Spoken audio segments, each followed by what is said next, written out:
ঠাকুরের পৈতৃক বাড়িতে হামলার প্রতিবাদে রায়গঞ্জে এবিভিপির বিক্ষোভ মিছিল।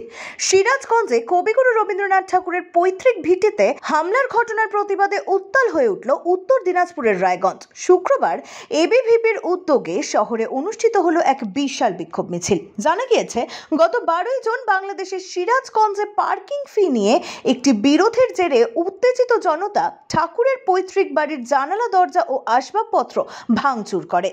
অভিযুক্তরা ওই ঐতিহাসিক স্থাপনার পরিচালককেও মারধর করে এবং গালাগালি করে বলে অভিযোগ। ঘটনায় চাঞ্চল্য ছড়ায় দেশ জুড়ে।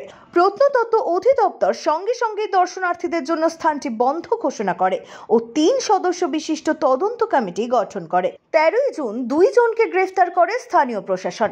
বাংলাদেশ সরকারের বিদেশ মন্ত্রক এই ঘটনাকে উচ্চ মর্যাদার কবির সম্মানের অবমাননা বলে কড়া ভাষায় নিন্দা জানিয়েছে। এই ঘটনায় তীব্র প্রতিবাদ জানিয়ে রায়গঞ্জে এবিভিপির পক্ষ থেকে আজ এক বিক্ষোভ মিছিলের আয়োজন করা হয়। সারদা স্কুল থেকে শুরু হয়ে শহরের বিভিন্ন পথ পরিক্রমা করে এই মিছিল। এবিভিপির নেতৃত্ব এই ঘটনাকে বাঙালির গর্বের উপর বর্বর আঘাত বলে উল্লেখ করেন। তাঁরা দোষীদের দৃষ্টান্তমূলক শাস্তির দাবি জানান। দীপ্ত দে, প্রদেশ সম্পাদক। আপনারা সকলেই জানেন যে বিশ্বকবি রবীন্দ্রনাথ ঠাকুর, যেই রবি আমাদের চিন্তনে, যেই রবি আমাদের মননে, যেই রবি আমাদের আবেগে, সেই রবি ঠাকুরের সিরাজগঞ্জের যে বাড়ি, সেই বাড়ির ওপর জেহাদি মৌলবাদীরা আক্রমণ করেছে।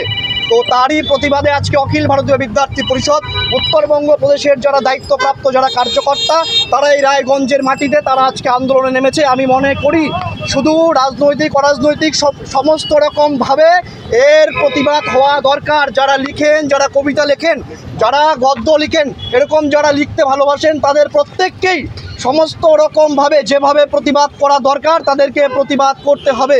এবং আমি আজকে এখান থেকে প্রদেশ সম্পাদক হিসেবে ঘোষণা করছি, উত্তরবঙ্গের প্রত্যেকটা জেলা এবং প্রত্যেকটা ইউনিটে এই রবীন্দ্রনাথ ঠাকুরের বাড়ির ওপরে যে আক্রমণ এবং রবি ঠাকুরের চিন্তা ভাবনা এবং তার ওপরে যে আক্রমণ, তার প্রতিবাদে সমস্ত ইউনিটের কার্যকর্তারা তারা সার্বিকভাবে আন্দোলনে নামবে, তারা সমস্ত রকমভাবে এর প্রতিবাদ জানাবে।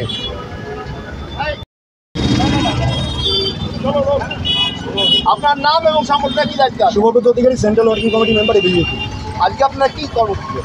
দেখুন, বাংলাদেশের সিরাজগঞ্জে রবীন্দ্রনাথ ঠাকুরের কাছারি বাড়িতে যেভাবে উন্মত্ত জেহাদি মৌলবাদীরা আক্রমণ চালিয়েছে, তার প্রতিবাদে বাঙালির সংস্কৃতি, বাঙালির চেতনা রক্ষায় আমাদের এই আন্দোলন। আজকের দিনে প্রশ্ন হয়ে দাঁড়িয়েছে, আগামী দিনে বাঙালির সংস্কৃতি থাকবে কিনা, বাঙালির চেতনা থাকবে কিনা। তাই সময় থাকতে পশ্চিমবঙ্গ এবং বাংলাদেশে রবীন্দ্র বিরোধী জেহাদি ইসলামী মৌলবাদীদের সময় বুঝিয়ে দেওয়ার জন্য আমাদের এই আন্দোলন। আমরা মানুষকে আগ্রহ করছি রবীন্দ্রনাথের সংস্কৃতি, রবীন্দ্রনাথের চেতনা, রবীন্দ্র অনুরাগীদের রাস্তায় নামতে অনুরোধ করছি। যা পশ্চিমবঙ্গে ঘটছে, যা ইউনিস বাংলাদেশে, তাই মমতা পশ্চিমবঙ্গে। এখানে অবনীন্দ্রনাথ ঠাকুরের বাড়িতে আক্রমণ হয়, ওইখানে বাংলাদেশে রবীন্দ্রনাথ ঠাকুরের কাছারি বাড়িতে আক্রমণ হয়। সুতরাং প্রোডাক্টটা একই, শুধু জাতটা আলাদা, লেভেলটা আলাদা। সুতরাং এই লেভেলদেরকে সবক শেখানোর জন্য, এদের বিরুদ্ধে বাঙালির চেতনা সংস্কৃতিকে জাগ্রত করতে, রবীন্দ্রনাথের চেতনাকে জাগ্রত করতে, মানবতাকে বাঁচিয়ে রাখার জন্য, বিশ্ব মানবতার পূজারীকে স্মরণীয় রাখতে এবিভিপি আজকে রাজপথে। রবীন্দ্রনাথের অপমান এবিভিপি মানছে না, মানবে না। আমাদের রাজ্য সম্পাদক, উত্তরবঙ্গের প্রদেশ সম্পাদক সহ উত্তরবঙ্গের সামগ্রিক নেতৃত্বকে নিয়ে আজকে রায়গঞ্জের রাজপথে রবীন্দ্রের চেতনায়, রবীন্দ্র সংস্কৃতি রক্ষা করতে এবিভিপির আন্দোলন, রবীন্দ্রনাথের আবেগকে বাঁচাতে আবেগী ছাত্রছাত্রীদের আন্দোলন।